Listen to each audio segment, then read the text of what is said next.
یہ مسلمانوں کا ملک ہے.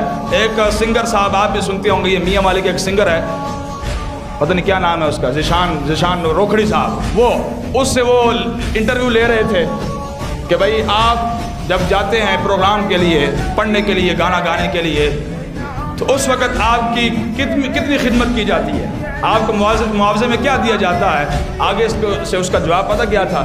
وہ کہنے لگا کہ ایک جگہ پر میں جب جاتا ہوں نا, تقریباً 40 سے 45 لاکھ روپے مجھ پر پھینکے جاتے ہیں. کتنے؟ 40 تو 45 لاکھ روپے. انٹرویو موجود ہے, آپ نیٹ پر دیکھ سکتے ہیں.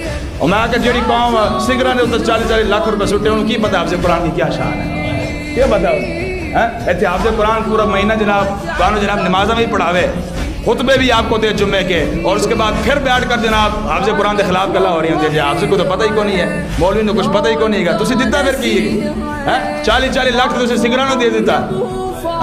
جو قوم 40 لاکھ سنگر کو دے اور ایک بلے باز کی تنخواہ 1.5 لاکھ سے اوپر ہو, اور ایک چھکا لگانے پر اس کو پورے پلاٹ مل جائیں, تو پھر قوم نے اپنے پتر کرکٹر ہی بنانے لیں. آپ سے قرآن کتنے بنانے لیں؟ آپ سے قرآن کتنے بنانے لیں؟ آپ سے قرآن تو قوم تب بنائے گی نا جب قوم کے سامنے تم آپ سے قرآن کی ویلیو بتاؤ گے کہ آپ سے قرآن کی ویلیو کیا ہے, تم نے کیا کیا. ہونا تو یہ چاہیے تھا کہ جناب سرکاری سطح پر اعلان ہوتا کہ بھائی آپ سے قرآن کی تنخواہ 1 لاکھ روپے, 2 لاکھ روپے, تو پھر دیکھنا پھر جناب ہر کام گھر سے حافظ نکلتا کہ نہیں نکلتا. آج قوم کیوں نہیں اپنے بچوں کو حافظ بناتے؟ صرف اس لیے نہیں بناتے جناب مولویوں کا مستقبل نہیں ہے. مولوی اگر ہم اپنے بچے کو مولوی بنا دیں گے بھوکا مر جائے گا. یہ لوگ کہتے ہیں نا, کیوں کہتے ہیں؟ سرکاری سطح پر ہے ہی کوئی چیز نہیں حافظوں کے لیے, قاریوں کے لیے, مولویوں کے لیے. اور یہ یہودی نصارہ نے ہماری سوچیں بدلی ہیں. انہوں نے کہا ان کو کرکٹ واسطے لاؤ, ان کو گانے کی طرف لگاؤ, ان کو قرآن کی طرف نہ لگانا. یہ قرآن کی طرف لایا تو پھر تبدیلی آ جانی. قرآن تو پھر نہیں چھوڑے گا. قرآن چھوڑتا کسی کو؟ قرآن تو حق کرتا ہے اور باطل کو باطل کہتا ہے. قرآن ہے, لیکن کہاں ہماری قوم کے مزاج بدل گئے. آج جناب پورا مہینہ قبلہ حافظ صاحب جناب مصلی سناتے ہیں قوم کو. 27 میں پتہ کی لفظ ہے 1.5 فٹ رومال میں دے دیں جناب قبلہ, یہ آپ کی خدمت میں ہم پیش کر رہے ہیں. یہ سچیاں گلیں ہیں. ویسے میں ان باتوں کو کہنے کا قائل نہیں ہوں, ورنہ کیوں جس مسلح پر الحمدللہ ہم کھڑے ہوتے ہیں ہمیں اس پر فخر ہے, ہمیں اس پر فخر ہے. کوئی مسئلہ, ہم آپ کے محتاج نہیں ہیں, علماء عوام کے محتاج نہیں ہے, حفاظ عوام کے محتاج نہیں ہے. ہم جن کے نوکر ہیں وہ ہم اتنا دیتے ہیں, خدا کی قسم ہمارے گھر میں رکھنے کی جگہ نہیں ہوتی. کون دیتا ہے؟ دینے کو منہ چاہیے, اور دینے والا سچا ہمارا نبی. اور ایسے کریم ہے وہ سرور کہ لکھا ہوا ہے در پر, جس نے لینے ہو دو عالم وہ امیدوار ہے. ہم ان کے چوکیدار ہیں, ہم ان کے ماننے والے. ایک چودھری اپنے درد کتے میں جناب خالی نہیں رکھتا, تو جن کے ہم ماننے والے ہیں وہ ہمیں خالی چھوڑیں گے؟ کیسے ہو سکتا ہے؟ لیکن بات یہ ہے, میں قوم کا اور معاشرے کی تصویر آپ کو دکھا رہا ہوں کہ یہ ہمارے معاشرے کا حال ہوا پڑا ہے کہ جہاں سنگروں کی تنخواہیں اتنی ہیں, کرکٹروں کے بلے بازوں کی تنخواہیں اتنی ہیں, وہاں سے قرآن کی تنخواہ کتنی ہے؟ 10,000 تو 12,000 تو کوئی جانتے کو نہیں. پھر جناب حافظ اگر 5 بجے لیٹ بھی ہو گیا نماز پڑھانے سے تو جناب آسمان سر تو چک لیتے رہے, اور جی حافظ تین اور کام بھی کوئی نہیں کا, تیرا کام تو نماز پڑھا, تو اور حافظ نہ پیٹ نہیں لگا, حافظ کے بیوی بچے نہیں ہیں, اس کو اور کام کوئی نہیں ہے. اگر لیٹ ہو بھی گئے تو کیا ہو گیا؟ کیا ہو گیا؟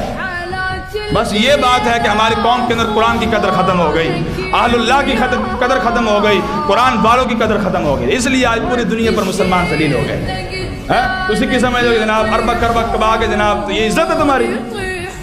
کوٹھیوں میں رہ لینے سے بندے کو عزت مل جاتی ہے, بنگلے میں رہنے سے بندے نے عزت ملتی ہے, اور جناب لینڈ کروزوں میں پھرنے سے بندہ عزت دار بن جاتا ہے. اور نہیں, یہ عزت نہیں ہے, عزت اور چیز کا نام ہے, عزت اور چیز کا نام ہے. وَلِلَّهِ الْعِزَّةُ وَلِرَسُولِهِ وَلِلْمُؤْمِنِينَ. اللہ فرماتا ہے عزت اللہ کے لیے ہے, اللہ کے رسول کے لیے اور مومنین کے لیے. عزت مومنین کے لیے. تم نے جس کو عزت کا معیار بنا رہا ہے کہ بھائی یہ اقبال نے کہا تھا سبب اس کا کچھ اور ہی ہے جس کو تو خود سمجھتا, سبب اس کا کچھ اور ہی ہے جس کو تو خود سمجھتا ہے, کہ زوال بندہ مومن کا بے ذری سے نہیں. انہوں نے کہا یہ بندہ مومن اور مسلمانوں کا زوال اس لیے نہیں کہ ان کے پاس پیسہ نہیں ہے, انہاں کو سب تو بڑا زیادہ پیسہ نہ کول مسلمانوں کو. مسلمان پھر ذلیل کیوں ہے؟ اس لیے کہ ہم نے قرآن کی قدر نہیں کی, قرآن کی قدر نہیں کی. ہم اپنے بچے کو شوق سے ڈاکٹر بڑا بناتے ہیں, انجینئر صاحب بناتے ہیں. ہم جناب ہمارا بچہ انجینئر بن رہا ہے, ہمارا بچہ ڈاکٹر بن رہا ہے. پھر وہی ڈاکٹر صاحب کل بڑے ہو کر جناب باپ کی آنکھوں میں آنکھیں ڈال رہے ہوتے ہیں. اور کی فائدہ ہے تیری تعلیم دا؟ ایسی تعلیم پر لعنت ہے جو تعلیم باپ کا حیا بھی ختم کر دے, ماں کا حیا ختم کر دے, بہنوں کا حیا ختم کر دے, پڑوسیوں کا حیا ختم کر دے. وہ تعلیم ہے؟ کہاں کی تعلیم ہے وہ؟ تعلیم تو یہ ہے کہ جب تعلیم ہو جائے اس کے بعد باپ سامنے آئے تو سر جھک جائے، والدہ آئے تو سر جھک جائے. جڑا جناب تعلیم کرن تو بعد انجینئر بنن تو بعد باپ کی آنکھوں میں آنکھیں ڈالے، وہ تعلیم ہے؟